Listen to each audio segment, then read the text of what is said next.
बरोबर. आणि त्याच्यामध्ये एक्झाम सेंटर हे आता कुठलं राहील हे अजून काही निश्चित नाहीये. पूर्वी आपलं सेंटर भेंडा कॉलेज होतं जिजामाता. तर यावेळेस काहीतरी टेक्निकल अडचण किंवा प्रॉब्लेम असल्यामुळे ते सेंटर कदाचित आपल्याला मिळणार नाही. आपलं सेंटर एकतर अहमदनगरला राहील किंवा अशोकनगर पॉलिटेक्निक कॉलेजला राहील, म्हणजे असा अंदाज सांगतो तुम्हाला.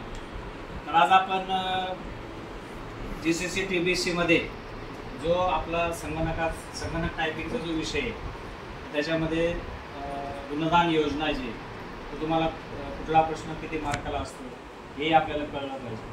आता जो तुम्हाला ऑब्जेक्टिव्ह टाईपचा जो काय प्रश्न आहे तर त्याच्यामध्ये किती प्रश्न आहेत ऑब्जेक्टिव्हचे? 25 प्रश्नाला किती मार्क्स आहेत? 25. पूर्वी हे 25 प्रश्नाला 50 मार्क होते. आता ते मागच्या परीक्षेपासून त्यांनी ते थोडंसं चेंज केलेलं आहे. आणि जेव्हा आम्ही पास झालो किंवा मागच्या परीक्षा जर सोडली तर त्याच्या अगोदर आपलं पासिंग हे 50 मार्काला होतं. किती मार्काला होतं? 50 मार्क. आता तुमचं पासिंग ऑल ओव्हर 40% तुम्हाला पडले पाहिजे. आता 25 मार्काचा तुम्हाला काय ऑब्जेक्टिव्ह आहे. मग 25च्या 40% गेले तर किती झाले?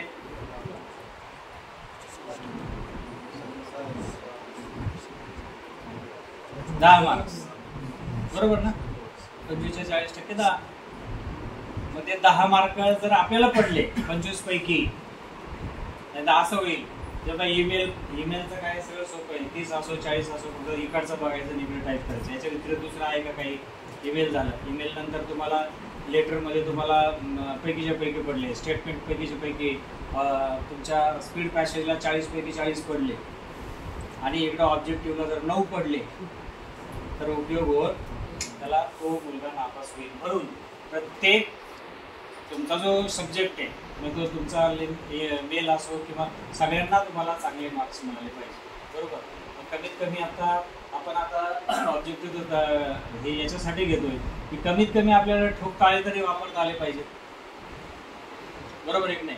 ऑप्शन आता याचे जर तुम्ही नुसते ऑप्शन, आता तुम्ही तुमच्या जो डेमो आहे त्याच्यामध्ये पण ऑब्जेक्टिव्ह होते, तुम्ही ते ऑब्जेक्टिव्ह पाहिले असतील बरेचसे. आता वर्ड्समध्ये असले तर फक्त काय प्रश्नाचं थोडंसं काय केलं जातं, इकडचं उलटा पालटा करून तो प्रश्न पण त्याचा जो ऑप्शन आहे ते मात्र तेच राहत. आता काही ऑप्शन असे आहेत की ते पाहिल्याबरोबर कळतं की हे काय सगळ्यात सोपा प्रश्न. त्याच्यामध्ये तुम्हाला ट्रू ऑर फॉल्सचे 2 प्रश्न असणार आहेत. बरोबर. त्याच्यानंतर तुम्हाला आता आपल्याला काही तिथं मॅथ अमकं काही विचारणार नाही, सगळं तुमच्या संगणकावर राहील. त्याच्यात तुमचे वर्डवर प्रश्न असतील, पॉवर पॉईंटवर प्रश्न असतील आणि दुसरा एक्सेलवरती प्रश्न असतील. बरोबर. त्यानंतर इंटरनेटवरती प्रश्न असतील. त्याच्यानंतर तुमचा काय वर्ड म्हटलं ना, मग वर्डवर प्रश्न असतील किंवा त्याला फंडामेंटल नावाचं एक प्रकार घे की तुम्हाला सुरुवातीला कॉम्प्युटरला आता हे हार्डवेअर कशाला म्हणतात, सॉफ्टवेअर काय हे तुम्हाला सगळं माहिती आहे. बरोबर ना? जे आपल्याला डोळ्याने दिसते त्याला आपण हार्डवेअर म्हणतो, जे आतमध्ये असतं त्याला सॉफ्टवेअर म्हणतो. CPU म्हणजे काय तुम्ही केलेलं असणार. CPU म्हणजे काय? Central processing unit. बरोबर. आता आपल्याला माहिती आहे आता CPU कशाला म्हणतात, इकडं तर माहिती आहे ना, जे बॉक्स असतो त्याला CPU म्हणतात. त्याचं काम काय आहे? त्यामध्ये प्रोसेस करणं. बरोबर आहे की नाही? आणि इनपुट डिव्हाइस कुठलं, आउटपुट डिव्हाइस कुठलं हे आपल्याला माहिती आहे. इनपुट म्हणजे जे आतमध्ये माहिती घेतं, कॉम्प्युटरच्या आतमध्ये माहिती जे घेतं त्याला आपण इनपुट म्हणतो.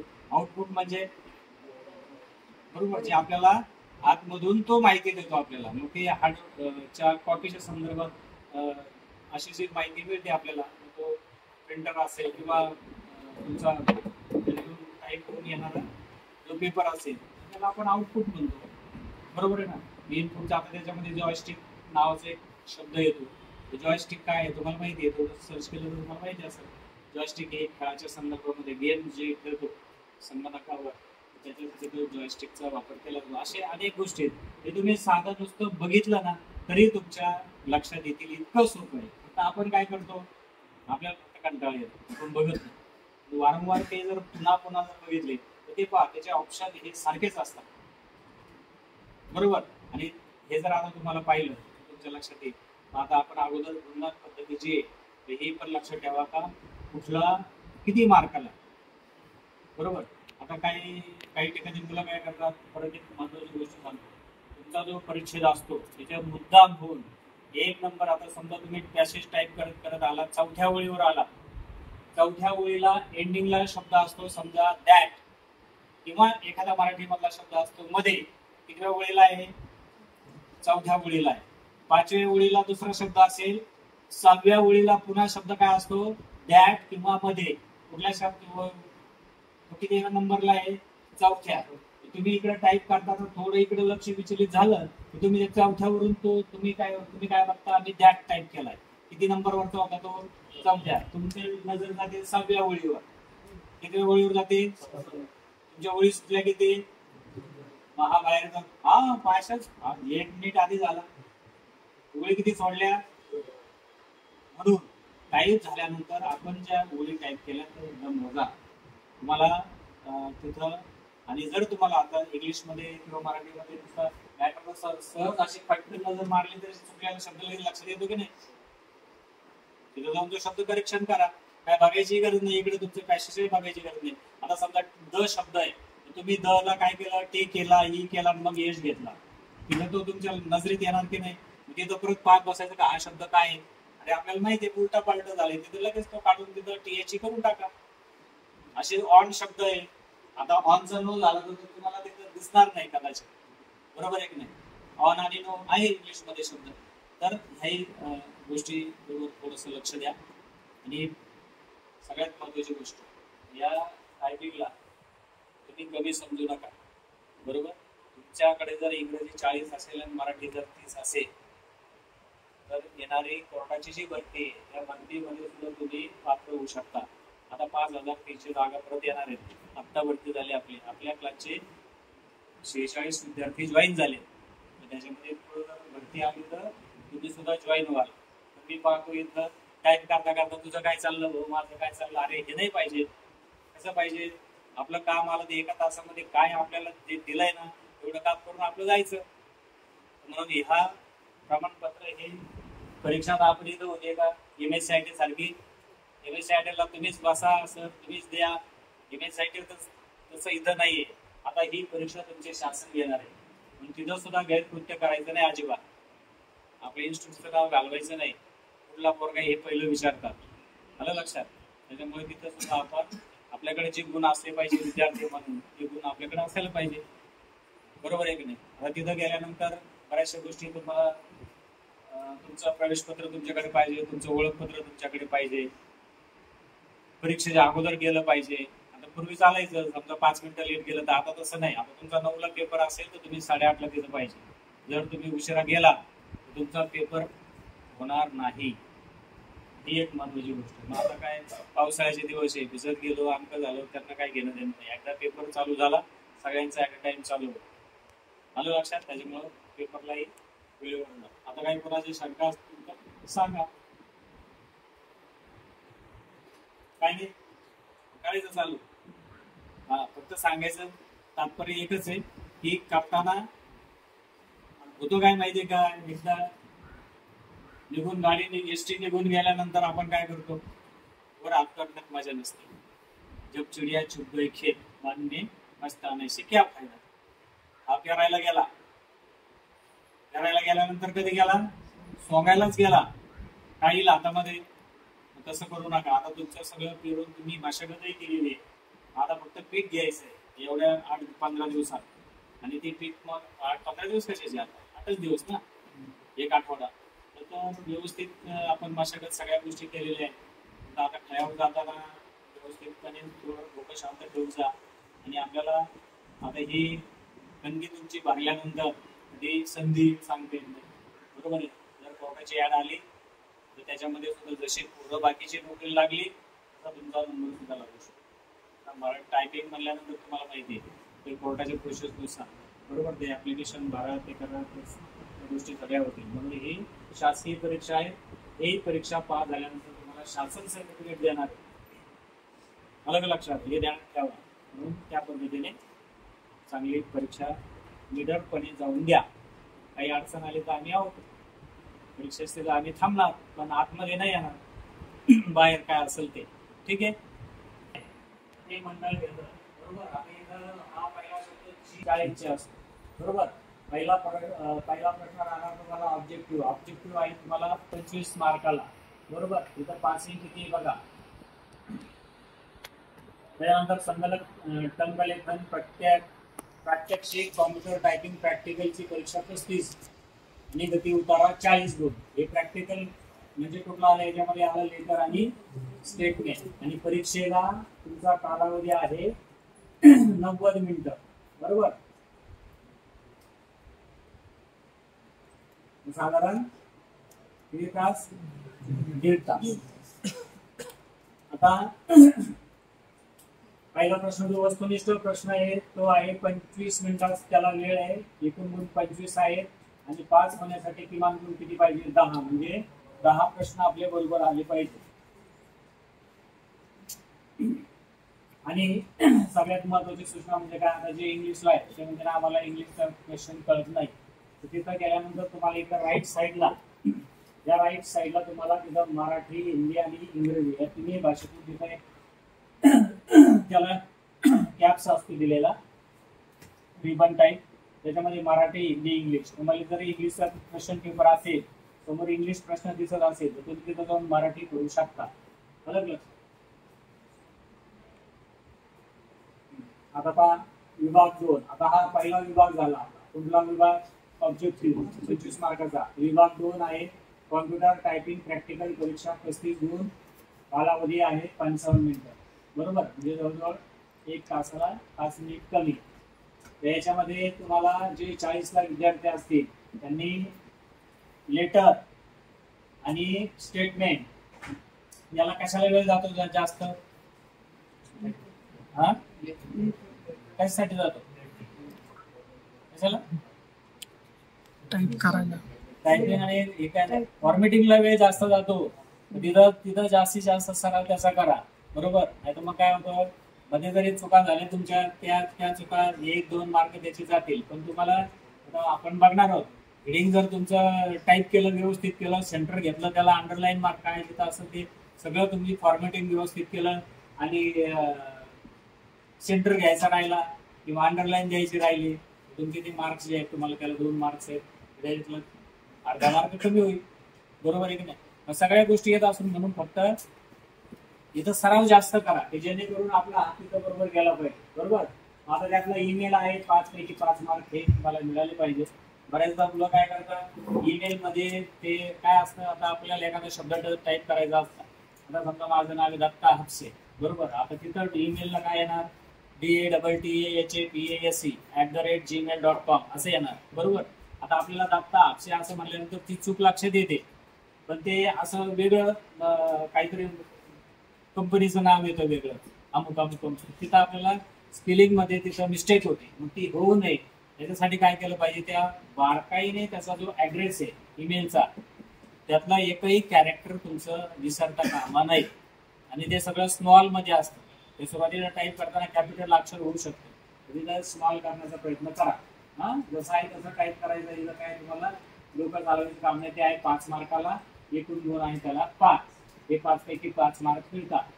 त्याच्यानंतर पुढचं आहे लेटर आहे तुम्हाला 15 मार्काला. वेळ किती त्या लेटरला, 30 मिनिटं, बरोबर. अर्धा तास तुम्हाला द्यायला आहे. फक्त आता स्टेटमेंटला हा वेळ जो आहे ना, हा वेळ थोडासा कमी, 20 मिनिटं त्याला वेळ आहे आणि गुण त्याला 15 आहे. याचं सुद्धा फॉर्मेटिंग करताना थोड्याशा गोष्टी पटपट तुम्हाला केल्या जमल्या पाहिजे, बरोबर. आणि बघा या तिन्ही प्रश्नांसाठी एकत्रित पासिंग पद्धती असेल. म्हणजे ज्या तीनही प्रश्नांमध्ये मिळून विद्यार्थ्याला किमान 14 गुण मिळाले तर तो विद्यार्थी या विभागामध्ये पास होईल. आता हे 14 गुण कशाला पाहिजे, मिळून तुमच्या ईमेल, लेटर आणि स्टेटमेंट. एकूण किती गुण आहे त्याला, 35. हे 35 आणि वरचे 25 ते झाले 50 गुण झाले, बरोबर आहे ना. हा हे 25 60 गुण झाले आणि 40 मार्क आहे गती उतार, बरोबर. आता हे तिन्ही मिळून या 35 पैकी फक्त तुम्हाला किती मार्क्स मिळवायचे? 14 मार्क मिळाले तर पण याचा अर्थ 14 मार्क पाडू नका, मोजून. ऐका ना, असं बोलू नका. जास्तीत जास्त मार्क मिळाले पाहिजे. आणि आउट ऑफ मार्क्स मिळालेले विद्यार्थी आहेत, पैकीच्या पैकी मार्क्स मिळालेले पण विद्यार्थी आहेत. तोही तुम्ही चांगला विचार करा. बरोबर. त्याच्यानंतर गती उतार आहे. वेळ त्याला फक्त 7 मिनिट आहे. तर जे विद्यार्थी हँडिकॅप असतील तर त्यांनी आपल्याकडे परीक्षेचा फॉर्म भरण्याच्या वेळेस आपलं सिव्हिल सर्जनचं जर सर्टिफिकेट दिलं असतं हँडिकॅपचं 40% अधिक असतील तर त्या विद्यार्थ्यांना 10 मिनिटं वेळ मिळेल. किती वेळ मिळतो त्यांना? पण तोही आर्थो हँडिकॅप असला पाहिजे. आर्थो म्हणजे त्याला काय म्हणतो आपण, हाडांचा, त्याचा हाताला प्रॉब्लेम असेल, पाठीला प्रॉब्लेम असेल, पायाला प्रॉब्लेम असेल, असे आर्थो. बरोबर. तर त्या विद्यार्थ्यांना 7 मिनिटाचा वेळ राहील आणि याला गुण आहे 40. आता बघा, सगळ्यात महत्वाचं म्हणजे का आम्ही जेव्हा परीक्षा दिला त्यावेळेस इथं पर्याय नव्हता. आता इथं फक्त तुम्हाला 40 पैकी 16 गुण मिळवायचे. याचा अर्थ घाबरू नका. जर चुका झाल्या ना आणि ती आपल्याला सवय या करंगीची, म्हणजे करंगी कापायला पाहिजे आणि इथं असं काहीतरी बांधायला पाहिजे. बरोबर आहे ना. चुकलं का mark space, mark back space, mark back space. तो शब्द, एक शब्द चुकला ना तिथं पुन्हा तिथं अडकळत ना, तो शब्द सोडून द्या. तुम्हाला चुका अलाउड आहेत ना, तिथं तीनदा कशाला जातात? 3 वेळा. त्याच्यामुळे पुढचे शब्द तुमचे टाईप व्हायचे राहून जातात, सोपे शब्द राहून जातात आणि मग जे चुकलेले आहे तिथं तुम्ही वेळ घालत बसता. म्हणून तुम्हाला आता 40 पैकी जर 16 गुण मिळवायचे तर किती चुका व्हायला पाहिजे?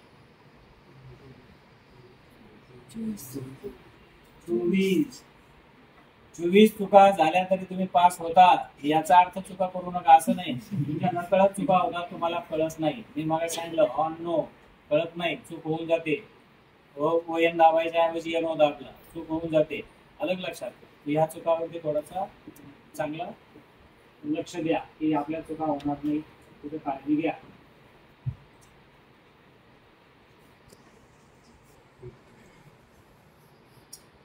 ईमेल आयडीला जेव्हा तुम्ही ईमेल टाईप करता ते 5 गुण तुम्हाला कसे मिळणार आहेत बघा. ईमेल आयडी स्पेलिंगची एक जरी चूक झाली तरी गुण मिळणार नाही. मागाशी सांगितलं कॅरेक्टर मध्ये तुमचा एक जरी कॅरेक्टर राहिलं तरी तुम्हाला गुण मिळणार नाही. त्याच्यामध्ये सब्जेक्ट असतो, विषय. बरोबर. सब्जेक्ट मध्ये स्पेलिंगची एक जरी चूक झाली तरी गुण मिळणार नाही. म्हणजे काळजीपूर्वक टाईप करा, मराठीवाल्यांनी पण इंग्लिशवाल्यांनी पण. त्याच्यानंतर बॉडीमध्ये काय, मला वाटतं एकच वाक्य असतं. त्या ईमेलचा बॉक्स छोटा असतो त्याच्यामुळे तुम्ही जास्तीत जास्त 1.5 ओळ भरते.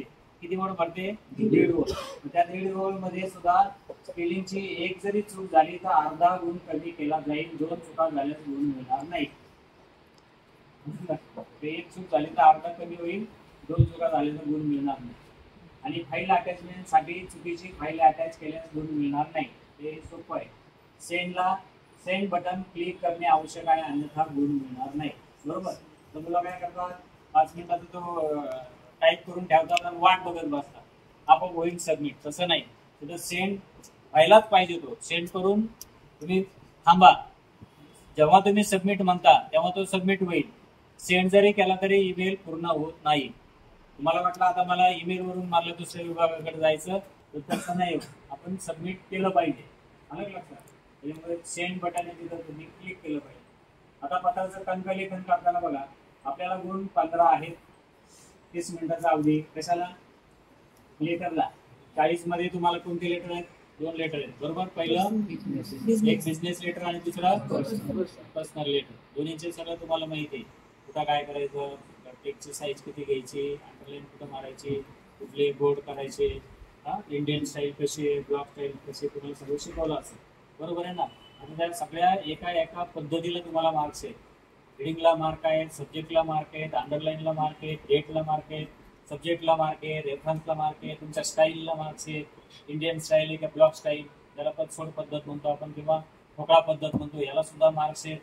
तुमचा सगळ्या याचा समारोप आहे, पत्राचा शेवट, त्याला सुद्धा तुम्हाला मार्क आहे. तिथं चांगलं नीट वाचा. ती राईट साईडला घ्यायचं का लेफ्ट साईडला घ्यायचं, आपल्याला ठरलेलं का नाही. चलो उजवी बाजू आहे ना. कधी कधी त्या 40 मध्ये तुमचं ते डाव्या बाजूलाच ठेवा असं लिहिलेलं असतं. म्हणजे ही पद्धत जी आहे ती शक्यतो जी ब्लॉक स्टाईल असते किंवा ठोकळा पद्धत असते, या ठोकळा पद्धतीमध्ये शक्यतो कोणत्या बाजूला येतं ते डाव्या बाजूला. पतसोड पद्धत असेल तर 100% उजव्या बाजूला ते लक्षात ठेवा. बरोबर. आता पहा, आता आपण जो तुम्ही लेटर आहे ते लेटर जर टाईप केलं तर त्या सुरुवातीपासून तर एंड पर्यंत तुम्ही जे काही टाईप केलेलं आहे त्या टायपिंग मध्ये जर काही चुका झाल्या, आता तुम्हाला मार्क्स कसे देणार ते हे बघा. प्रत्येक चुकीसाठी ते किती गुण कमी करणार? अर्धा मार्क तुमचा कमी करणार. म्हणजे चुकांची संख्या 15 किंवा त्यापेक्षा अधिक असेल तर 7.5 पैकी 0 गुण मिळतील. हे 7.5 गुण कशाला आहे माहिती आहे तुम्हाला? कशाला? तुम्ही लेटर जे टाईप करता वर्डिंग त्याच जर चुका केल्या, किती चुका केल्या? 15, तर तुम्हाला तिथं 0 गुण मिळणार. समजलं का? म्हणून टाईप करताना तिथं जरा लक्ष द्या. चूक याचा अर्थ स्पेलिंग मध्ये चूक शब्द वगळणे, नसलेला शब्द टाईप करणे, अपूर्ण टायपिंग करणे, पर मिसिंग, ओमिटिंग, ऍडिंग. मिसिंग म्हणजे तुम्ही तो शब्दच टाईप केला नाही त्याला मिसिंग म्हणतो. ओमिटिंग म्हणजे तुम्ही तिथं शब्द आहे कुठं पण तुम्ही तो टाईपच केला नाही त्याला काय म्हणतात? ओमिशन म्हणतात किंवा ओमिटिंग म्हणतात. आणि ऍडिंग म्हणजे काय? त्याच्यात शब्द आहे, शब्द असणार ना टाईप करायला आहे पण तुम्ही तो न टाईप करता तुम्ही काय केला? मनाचा शब्द घातला. त्याला काय करणार? ते सुद्धा चूक होणार. आणि इनकम्प्लीट टायपिंग, आणि तिथं शब्द असून जर तुम्ही टाईपच केला नाही तर ती सुद्धा तुमची चूक पकडली जाईल. बरोबर. आता प्रेझेंटेशन साठी आता तुम्ही सगळं टाईप केलं, त्याच्यामध्ये तुमची एकही चूक नाही, जसं तसं टाईप केलं तर तुम्हाला ते 7.5 मार्क्स मिळणार. आलं लक्षात तुमच्या? स्टॉपच्या ठिकाणी पण आता तिथं एखादा शब्द एक परत एकदम महत्वाची गोष्ट सांगतो. तुम्हाला स्पीड पॅसेज मध्ये असो किंवा लेटर मध्ये असो किंवा तुमच्या कुठे असो, आता समजा एखादा शब्द आहे आणि तो शब्द इथं चुकीचा आहे हे तुम्हाला माहिती आहे. आता समजा संबंध असा शब्द आहे, स वर अनुस्वार असतो, ब वर अनुस्वार असतो, ध असतो, पण तिथं एकाच अनुस्वार एक नाहीये. तिथं आपलं डोकं चालवायचं नाही. पेपर तुमचे संगणक चेक करतो, मॅन्युअली चेक होत नाही. जर मॅन्युअली असतात तर तुम्हाला तिथं बरोबर दिलं असतं. आता समजा एखादा हवा शब्द आहे पण तिथं चुकून हावा असा शब्द झाला. वास्तविक हवा पूर्वेकडून पश्चिमेकडे वाहते आणि तिथं त्यांनी काय केलं? हावा. तुम्हाला माहिती अरे हावा कसं पाहिजे? हवा पाहिजे. पण तुम्ही काय तुमचं डोकं लावायला गेले चांगले, चुकला तू. तिथं आपल्या डोकं तिथं हावाच टाईप करायचं. समजलं ना? मनाची डोकं नाही चालवायचं. तिथं यांच्या चुका शोधायच्या नाहीत. जर तुम्ही ती चूक दुरुस्त केली तर तू संगणक मानणार नाही. संगणक म्हणणार तुला एक टाईप करायला सांगितलं तर तू एकाही टाईप केलं. बरोबर आहे ना? ही चूक होईल. म्हणून तिथं सुद्धा आपण जास्त डोकं नाही लावायचं. जसं आहे तसं टाईप करायचं. त्यांचं चुकीचं असेल चुकीचं करायचं. फुलस्टॉप समजा 2 स्पेस सोडून फुलस्टॉप दिलेला असला ना, आपण सुद्धा 2 स्पेस सोडून फुलस्टॉप द्यायचा. आता फुलस्टॉप कुठं देतो तुम्ही? शब्द संपल्याबरोबर लगेच फुलस्टॉप देता. स्पेस सोडतो का आपण? तिथं जर असेल स्पेस सोडून दिलं, स्पेस सोडून द्यायचं. पहा, आता जर पत्र जे आहे आपल्या त्या पत्राच्या हेडिंगला तुम्हाला 1 मार्क, वरती 30ला तर सोपं आहे. 30ला काय करतो आपण? जसं आहे तसं टाईप करतो. बाकी काही बदल आहे त्याच्यामध्ये? बोर्ड करा, अंडरलाईन करा, ते बाकीचं तुम्हाला फॉर्मॅटिंग सगळी शिकवलेली आहे. तर ते तुमचं हेडिंग हे किती सेंटरला असलं पाहिजे, बरोबर, त्याला सेंटर अलाइनमेंट दिली पाहिजे, त्याची साईज किती पाहिजे, बरोबर, आणि ते सेंटर, एवढ्या गोष्टीला 1 मार्क आहे. Reference number and date, reference number आणि डेट 30ला काय अडचण नाही. जर 30 मध्ये तुम्हाला रेफरन्स झाल्यानंतर तुम्हाला डेट असतं, कुणी 3 टॅब मारतं, कुणी 4 टॅब मारतं, बरोबर आहे ना? डेटला तिथे त्याला मार्क्स जात नाही. 3 मारा 4 मार्क, पण शक्यतो खालच्या ओळीवर येणार नाही. तिथपर्यंत जर तुम्ही ठेवला तर त्याला किती मार्क्स आहेत? डेट अँड रेफरन्सला अर्धा मार्क, बरोबर. म्हणजे हेडिंग झालं, डेट आणि रेफरन्स झालं. त्याच्यानंतर पुढे आहे ऍड्रेस आणि रिसिप्ट. ऍड्रेस म्हणजे तुमचा पत्ता दिलेला आहे, बरोबर. रिसिपियंट, ज्याला पत्र पाठवायचंय त्याचा पत्ता दिलेला असतो. आता 40ला हा पत्ता कसा टाईप करतो आपण? ऍड्रेसचा. 40ला मेलिंग मधून जाऊन आपण टाईप करतो. आता तिथं बऱ्याच जणांचा गोंधळ होतो. आता इथं तुम्हाला परीक्षेमध्ये इथं तुम्हाला बरेच तिथे हे रिबन दिलेले आहे. सुरुवातीला तुम्हाला सिरियल नंबर असेल किंवा तिथं कंपनी नेम असेल, त्याच्यानंतर आणखी काय काय आयटम दिले, नंतर ऍड्रेस 1, नंतर बरोबर, ऍड्रेस प्रूफ दिलेला आहे. तिथं तुम्हाला फक्त 3च गोष्टी येतील आणि तिथं तुम्हाला 3च हे असते. आता तिथं काय करतो आपण 40ला किंवा 30च्या 40ला काय करतो आपण, एखादा मेसर राजवीर अँड सन्स दिल्यानंतर कॉमा असतो आणि पुढे डॅश डॅश डॅश. याचा अर्थ काय, यावर जिथे जिथे डॅश डॅश येतो त्याचा अर्थ तिथं तो संपलेला आहे. डॅश डॅश नंतर जो काय पुढचा भाग येणार आहे तो पुढे आपण पुढच्याला टाईप करायचा. आलं ना. 3 कप्पे दिलेले असतात, 3 कप्प्यामध्ये 3 गोष्टी टाकून द्यायच्या. नाव असेल, कंपनी नेम असेल, त्याच्यानंतर नंतर काय येतो ऍड्रेस, बरोबर, ऍड्रेस 1 आणि ऍड्रेस 2. 3 ठिकाणी 3 टाकून द्यायचं. आणि तिथं सुद्धा ते टाकताना आता कधी कधी काय होतं माहिती का, तो बॉक्स छोटा असतो आणि पत्ता थोडा मोठा आहे. आता ते टाईप करून गेलं का ते पहिलं जे अक्षर ते आतमध्ये जातं, शेवट उरतो तो म्हणजे मी हे टाईप केली तर दिसत नाही.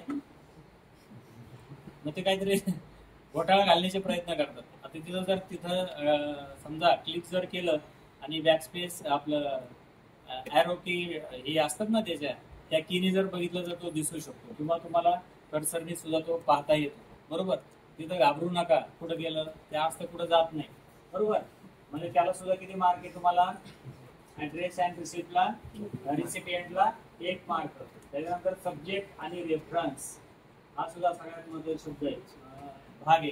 इंग्लिशला मात्र तुम्हाला ज्या पद्धतीने तुम्हाला सांगितलेलं असेल की ब्लॉक स्टाईल आहे, इंडेंट स्टाईल आहे, बरोबर, पतसोड पद्धत आहे की त्या पद्धतीप्रमाणे तुम्हाला तो सब्जेक्ट आणि रेफरन्स दिला पाहिजे. ब्लॉक स्टाईल असेल तर आपण त्याला टॅब देत नाही, पण जर इंडियन स्टाईल असेल तर किती टॅब देता, इंडियन स्टाईल किती टॅब देता, सब्जेक्ट आणि रेफरन्सला 2, बरोबर ना. त्याला सुद्धा 1 मार्क आहे. सॉल्युशनला अर्धा मार्क आहे. सॉल्युशन म्हणजे काय, सॉल्युशन म्हणजे काय, सॉल्यूट शब्द आहे ना, फक्त सॉल्यूट सर म्हणतो आपण, म्हणजे काय, सगळं सुरुवातीला येतं प्रिय महाशय किंवा महोदय. पत्राच्या सुरुवातीला फक्त तेवढा एक शब्द आहे, तेवढा महोदय कॉमा जरी बरोबर लिहिला ना त्याला सुद्धा तुम्हाला अर्धा मार्क्स मिळणार आहे. बरोबर, तिथं स्पेस वगैरे काही देऊ नका. बरोबर, त्याला आपण म्हणतो सॉल्युशन. नंतर आहे पॅरेग्राफ. पॅरेग्राफला तुम्हाला 2 मार्क्स आहेत. पॅरेग्राफ म्हणजे तो कुठल्या प्रकारचा पॅरेग्राफ आहे, इंडियन स्टाईल असेल त्याने इंडियन स्टाईल मध्ये लिहिलाय का नाही, त्याने वेगळ्या पद्धतीने बरोबर लिहिला नाही, त्याला सुद्धा 2 मार्क्स आहेत. साइन युअर नेम आणि खाली दिलेला असता आपला विश्वासू किंवा युअर्स फेथफुली. त्याच्या खाली तुम्ही 2 एंटर देता. एंटर दिल्यानंतर खाली कंपनीचं नाव असतं, त्याच्यावरती प्रोप्रायटर असेल किंवा तुमचा सेक्रेटरी असेल, काय सो अँड सो ज्याचं नाव असेल ते. मग तिथं ते सुद्धा तुम्हाला किती मार्कला आहे, 1 मार्कला. बरोबर, तर बऱ्याचदा तो 30ला असेल किंवा 40ला पण असेल, तर राईट साईडला जर असेल तर तुम्ही 3.5ला ड्रॅग करीत तो कुठे नेता, 3.5ला नेऊन त्याला सेंटर अलाइनमेंट द्यायची. बरोबर, दोन्हीला सिलेक्ट करून.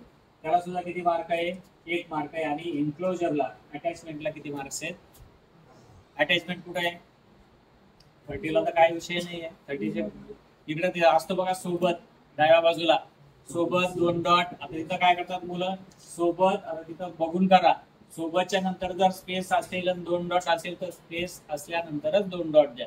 सोबतला खेटून 2 डॉट असतील आणि पुढचा शब्द लगेच काही नाही त्यालाच खेटलेला असेल तसं करा. जिथं स्पेस आहे तिथं स्पेस द्यायचं, जिथं नाही तिथं द्यायचं नाही.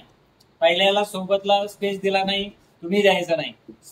2 डॉट नंतर 2 स्पेस दिलेला असेल तुम्ही सगळं 2 स्पेस द्यायचे. जसं आहे तसं टाईप करायचं, एवढं लक्षात ठेवायचं. चूक दुरुस्त त्यांची करायची नाही.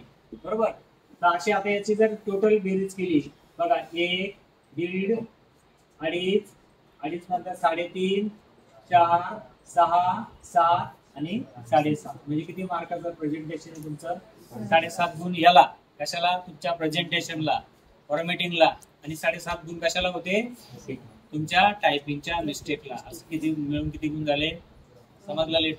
लेटरला कसे गुण असतात समजलं. त्याच्यानंतर आहे आता तुम्हाला हे सगळं माहिती आहे, तुम्ही सगळं केलेलं आहे. सगळं सुरुवातीला कसं करायचं, अगोदर सगळं आपण टाईप करून घेतो आणि नंतर त्याचं फॉर्मॅटिंग करतो. बरोबर. आता इथं सगळं दिलेलं कंपनीचं नाव पत्ता टाईप केल्यानंतर स्पेस देऊ नये. बरोबर आहे की नाही. आता समजा कंपनीचं नाव पत्ता सवरीचा टाईप केला ना, हा इथं आला. इथं आल्यानंतर तो काय करतो, इथं आल्यानंतर इथं स्पेस द्यायचा नाही. त्यांचं म्हणणं आहे स्पेस देऊन खाली नाही यायचं. जिथं टाईप झाला ना तिथं थांबून मग एंटर मारायचा. तिथं जरा स्पेस द्या. मग तुला काय म्हणतात, तर आम्ही तर सगळं बरोबर केलं, आपले मार्क कसे कट झाले. तुम्ही काय करता तिथं, आता समजा मी इथपर्यंत हे समजा हेडिंग मी टाईप केलं वरती, इथपर्यंत आल्यानंतर माझं काम काय व्हायला पाहिजे, आता मी एंटर द्यायला पाहिजे खालच्या लाईनला यायला. तर चुकून माझ्याकडून जर मी स्पेस दिला तर तुमचा तिथं अर्धा मार्क कट होतो. समजलं का. या बारीक गोष्टी आहेत, हे लक्ष द्या. म्हणून कंपनीचे नाव बोल्ड व अंडरलाईन व सेंटर अलाइनमेंट अप्लाय करावे. आता कंपनीचे नाव पत्ता माऊसने किंवा कीबोर्डचे साइन हे सगळं माहिती आहे तुम्हाला, सांगायची गरज आहे का नाही ना. ज्याला पत्र पाठवायचे त्याचं नाव तो नंतर पत्ता टाईप झालेला आहे काय काय बरेच आहे. अभिवादन म्हणजे महोदय किंवा डिअर सर, त्याला आपण काय म्हणलं माशी सॅल्यूट म्हणलं नाही सॉलिसिटेशन. हे मार्जिनला लागून असावे. नंतर एंटर असावा. डिअर सर पॅरेग्राफ मध्ये ब्लँक लाईन नको. डिअर सर जिथं होतं ना डिअर सर खाली जेव्हा सुरू होतं पॅरेग्राफ त्याच्यामध्ये एंटर नसला पाहिजे, लगेच स्टार्ट व्हायला पाहिजे. मजकूर किंवा आभार धन्यवाद कळवले एंडिंगला थँक्यू यू. सुरुवातीला एकदा टॅप की प्रेस करायचं. पॅरेग्राफ समजा एकच एंटर असावा है ना. ब्लँक लाईन नको. दोन पॅरेग्राफ मध्ये ब्लँक दोन, जेव्हा पहिला पॅरेग्राफ आणि दुसरा पॅरेग्राफ असतो त्याच्यात ब्लँक लाईन नसली पाहिजे मध्ये, एंटर नाही मारायचा. आणि सगळं झाल्यानंतर जस्टिफाय करतो आपण. बरोबर आहे ना. कुठपर्यंत करायचं जस्टिफाय, माऊस किंवा कीबोर्डच्या सहाय्याने प्यारा होतो तिथपासून तर थँकिंग यू जिथपर्यंत येत नाही, धन्यवाद जोपर्यंत येत नाही, तर धन्यवाद पर्यंत सगळं तुम्हाला जस्टिफाय करायचं. आणि थँकिंग यू जेव्हा थँकिंग यू होतो त्याच्यानंतर सुद्धा ब्लँक लाईन म्हणजे एंटर नकोय, जागा नाही सुटला पाहिजे. आपला विश्वासू कंपनीचे नाव व हुद्दा, नंतर तुम्ही युअर्स फेथफुली जो टाईप करता, युअर फेथफुली किंवा आपला विश्वासू या हुद्द्यापूर्वी दोन ब्लँक लाईन स्पेस असावी. आता युअर्स फेथफुली आपण म्हणतो ना, युअर्स फेथफुली इकडे उजव्या बाजूला असतं. त्याच्यानंतर त्याच्या खाली तुम्हाला किती एंटर दिले पाहिजे, 2. आणि नंतर काय असेल ते खालच्या कंपनीचं नाव किंवा त्याचं प्रोप्रायटरचं नाव. मग लेफ्ट अलाइनमेंट लेफ्ट एंडला घेऊन 3.5 ला तुम्ही ते ड्रॅग करता. तुम्हाला इथं किती मार्क्स मिळणार, 0. तुम्ही इथं चुका होऊ देऊ नका. मग आता याला मार्क्स कसे दिले, मग सांगितल्याप्रमाणे इथे हेडिंग आहे याला मार्क्स आहेत, डेटला मार्क आहे, क्रमांकला मार्क आहेत. आता इथं बघा क्रमांक नंतर किती स्पेस आहेत हे सांगतो तुम्हाला. क्रमांक नंतर 2 स्पेस आहेत, 2 स्पेस नंतर परत डॉट दिलेले, डॉट नंतर आपल्या लक्षात येईल किती स्पेस आहे, 2. तिथे तो 2 स्पेस सोडा, नाही एकच आहे ना, हा एकच स्पेस आहे बरोबर. इथं 1 स्पेस आहे, 1 स्पेस सोडा, डॉट आहे डॉट, परत 1 स्पेस आहे, 1 स्पेस सोडा.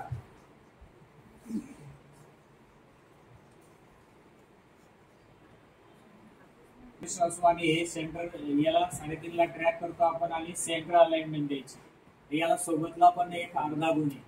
काय करायचंय, सोबत फक्त इकडे घेऊन काही नाही टाईप करायचं. आता याच्यापेक्षा सोपी परीक्षा कोणतीच नसेल टेक्निकल मध्ये टायपिंग, बरोबर आहे ना. तर डोके शांत ठेवून करावं लागतं. स्टेटमेंट मध्ये आमची एक पूर्वी मागच्या वेळी स्टेटमेंट मध्ये फक्त B3 ला आपण स्टेटमेंट टाईप करायला सुरुवात करतो, बरोबर आहे. त्याने ते B3 च्या ऐवजी B2 ला टाईप केलं अख्खं. एकही मिस्टेक नाही त्या मुलीची. स्टेटमेंटला मार्क्स किती आहेत, टाईप काय चूक झाली, B3 च्या ऐवजी गडबडून B2 ला टाईप केलं. काय फायदा आहे त्याचा, असं करू थोडस दोनदा आपण करतोय ते बरोबर करतोच नाही ते बघा. सेंटर अलाइनमेंट हे तुम्ही कॉलमची हेडिंग टाकता ना, सिरियल नंबर, पर्टिक्युलर्स, काय असेल ते सायकली असतील, हिरो, हर्क्युलस, घोडा, ते सायकलीचे नाव आहेत ते काय केलं पाहिजे तुम्ही सेंटरला घेऊन मोड केले पाहिजे, बरोबर ना. एक सेंटरला त्याला 2 मार्क्स आहेत. 1 मार्क तुमचा सेल अलाइनमेंटला आहे. म्हणजे बाकीचे जे सेल आहेत सगळे जे चौकोन दिसतात छोटे छोटे, त्या छोट्या चौकोनाला आपण सेल म्हणतो, त्याची अलाइनमेंट ही सगळी सेंटरला असली पाहिजे, बरोबर आहे ना. तिथे सुद्धा त्याला महत्व आहे, त्याला सुद्धा 1 मार्क आहे. 1 मार्क्स ऑन कॉलम विड तर तुमची जी कॉलम आहे प्रत्येकाचा कॉलम म्हणजे हे कॉलम अशी उभे त्या कॉलमची विड्थ आहे त्याची साईज ही सुद्धा तशी असली पाहिजे ज्याला शोभेल अशी असली पाहिजे बरोबर आहे की नाही. आता तुमचा पहिला असतो पर्टिक्युलर सिरियल नंबर नंतर पर्टिक्युलर नंतर पुढचे जे 3 कॉलम आहेत 40ला 4 कॉलम असतील तर त्या पुढच्या 4 कॉलमची साईज कशी असली पाहिजे 700 असली पाहिजे. त्याला सुद्धा 1 mark 1 mark for borders 1 mark कशाला आहे तुमच्या त्याला जे बॉर्डर्स आहेत तुम्हाला बॉर्डर्स द्यावे लागतात बरोबर. तुम्ही काहीला टॉपला बॉर्डर देता काही मिडलची बॉर्डर देता काही वेगवेगळ्या पद्धती आहेत त्याला सुद्धा 1 मार्क आहे आणि अर्धा मार्क आहे vertical middle alignment. Vertical middle alignment म्हणजे कोणती ज्या मधल्या रेषा असतात बरोबर ना त्या रेषा सुद्धा तुमच्या त्याला सुद्धा 1 अर्धा मार्क आहे. स्टेटमेंट टायपिंग गाईडलाईन्स स्टेटमेंटला तुमच्या हे तुम्हाला स्टेटमेंट सगळं माहिती आहे त्याला सुद्धा मार्क्स आहेत. आता हे 30 आहे बरोबर. आता शाळेची विद्यार्थी संख्या कपा कुठं घेतला त्याने आता इथून हा शाळेची हा शब्द कुठून टाईप केला त्याने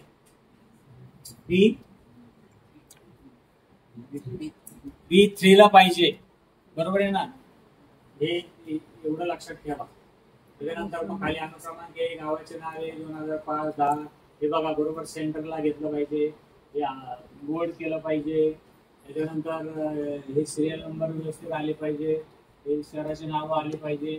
त्याच्यानंतर ही ज्या संख्या आहे तिथं कशा असतील तसं तुम्ही टाईप केल्या पाहिजे बरोबर.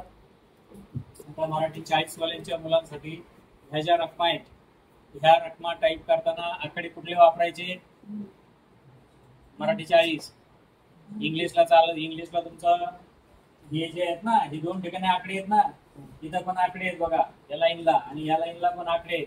मराठी 40 वाले कुठले आकडे वापरायचे 30 किंवा 40 वरचे हे आकडे हे वापरावे लागतात.